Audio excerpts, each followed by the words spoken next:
Assalamualaikum warahmatullahi wabarakatuh. Halo teman-teman, welcome to Studira, Study with Safira. Nah, kali ini kita akan membahas mata kuliah logika yang bersumber dari buku materi pokok Universitas Terbuka dengan kode ISIP 4211. Nah, materi apa aja sih yang akan dibahas? Ini dia materi-materi yang akan dibahas pada mata kuliah logika ini. Seluruh chapternya ini sesuai dengan yang ada di buku materi Universitas Terbuka dan nantinya masing-masing chapter akan dibahas di video secara terpisah. Kita masuk ke pembahasan modul kedua, yaitu dasar-dasar penalaran. Di modul kedua ini terbagi atas 3 subbab, di mana masing-masing kegiatan belajar akan dibahas secara terpisah di video selanjutnya. Oke, kita lanjutkan pembahasan subbab kedua mengenai macam-macam term. Masuk ke pembahasan term berdasarkan predikamen. Jadi, predikamen itu apa sih? Predikamen itu merupakan cara untuk mengetahui keberadaan sesuatu melalui penguraian secara kategori. Maksudnya gimana? Jadi, penguraiannya itu dilakukan dengan pemerincian menurut cara keberadaan suatu hal yang pembagiannya meliputi 10 kategori. Hal ini merupakan proses awal mula penalaran ke arah pembentukan konsep atau pengertian yang lengkap. Selanjutnya, term ada yang merupakan bagian dari term berdasarkan predikamen, merupakan term berbentuk abstrak sehingga termasuk ke dalam term yang paling luas himpunannya. Term ada ini terbagi atas 2 kategori, yaitu ada yang tidak terbatas dan yang terbatas. Bedanya, pada kategori ada yang tidak terbatas, mewujudkan suatu term di mana menunjuk pada suatu realita yang khas. Misalnya Tuhan. Sedangkan pada term ada yang terbatas, mewujudkan genus pertama dan tertinggi yang berupa ciptaan. Misalnya manusia, hewan, dan tumbuhan. Ia juga tersusun dari ese dan esensia, serta terdiri atas unsur hakikat dan unsur sifat. Nah, setiap esensia yang terbatas terdiri atas substansi predikamental atau unsur dasar, dan juga aksidensia fisik atau unsur pelengkap. Sebelum kita masuk ke penguraian 10 kategori, perlu diketahui terlebih dahulu dasar uraian tersebut, yaitu predikamen substansi dan predikamen aksidensia. Predikamen substansi meliputi hakikat zat dalam diri yang dapat berdiri sendiri.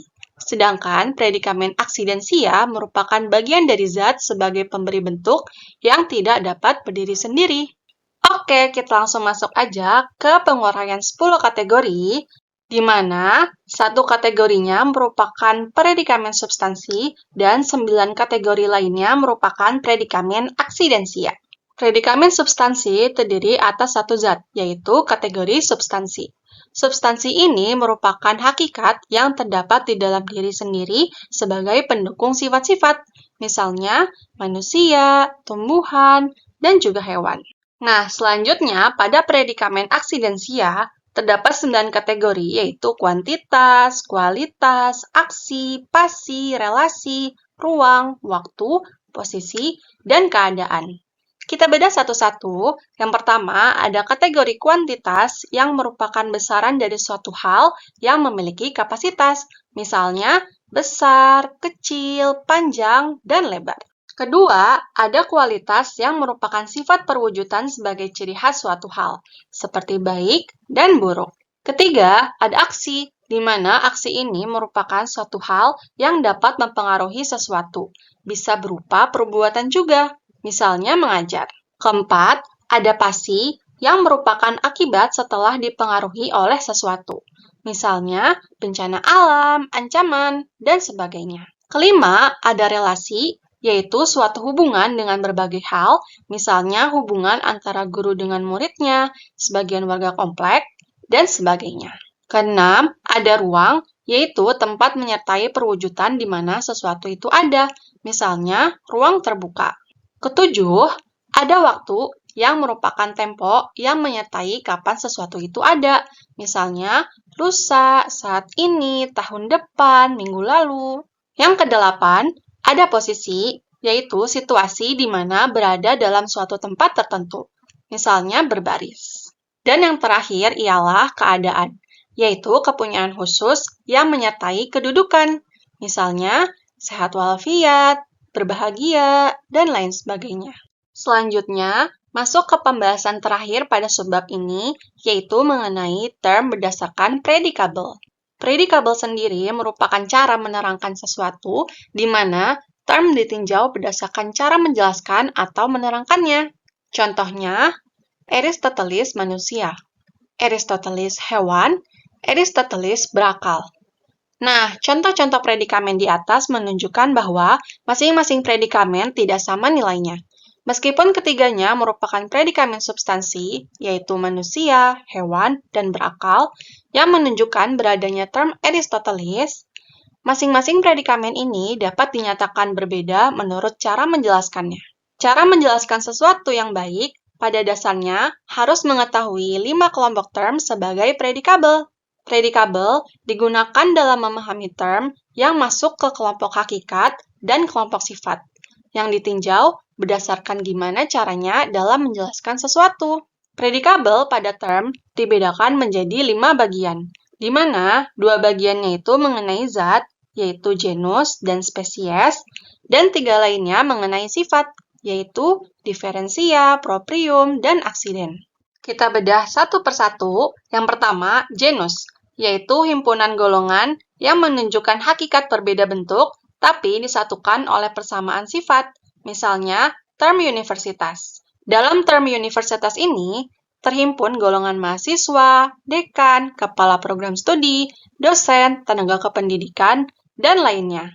Satu persatu golongan ini memiliki perbedaan bentuk, tapi ada sifat-sifat yang dapat menghimpun semua golongan dalam satu himpunan yang lebih luas, yaitu sama-sama memiliki peran di universitas.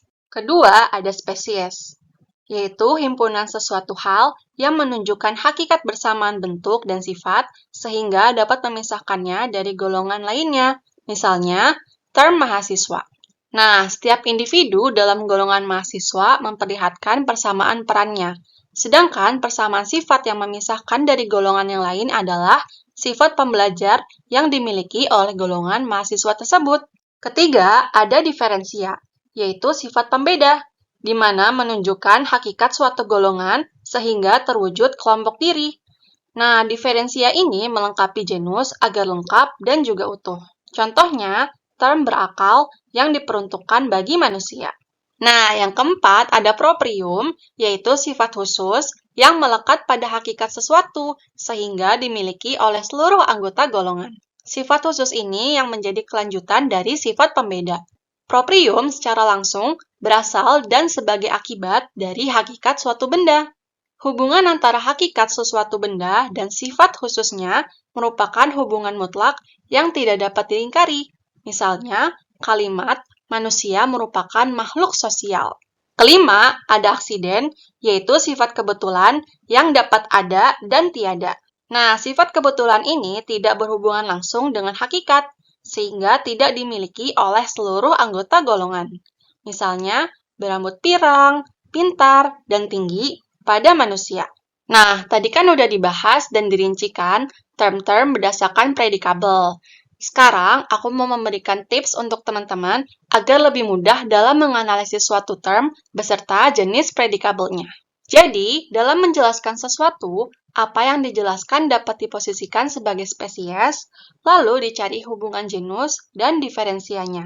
Jika tidak mendapatkannya, cari hubungan genus dengan propriumnya. Kita masuk ke contoh, misalnya kita pakai kata hukum, di mana spesies atau golongan dari term ini adalah hukum. Selanjutnya, mengenai genus atau jenis dari term ini adalah peraturan. Dan terakhir, kita tentukan diferensia atau sifat pembeda dari term hukum ini, yaitu bersifat memaksa. Nah, dari penguraian term tersebut, kita mengetahui penjelasan dari rumusan kata hukum adalah hukum merupakan peraturan yang bersifat memaksa. Oke, demikian pembahasan mengenai subbab kedua, yaitu macam-macam term.